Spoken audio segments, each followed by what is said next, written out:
धन्यवाद दिल चाहब हम कि सब लोग मेहनत में लाग गइल बा,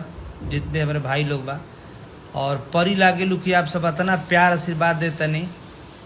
यही तरह करा के एक नंबर पर आके के वजह से रखले बनी रवा सब 2 दिन से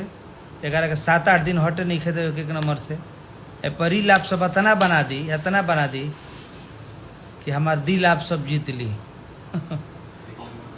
एक नंबर पर बा और मत कॉपीराइट लगी और ये गाना के आप सबके प्यार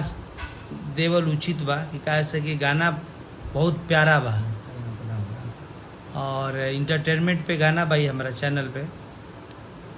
देखा था कि बहुत लोग आए बा, उससे मतलब नहीं है। हमनी के प्रोडक्ट ज़्यादा चोरिए होला,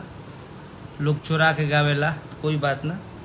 बसर तो हमनी की जो चीज़ बा ओरिजिनल बा और पे आप सब ध्यान दे रील बनाई।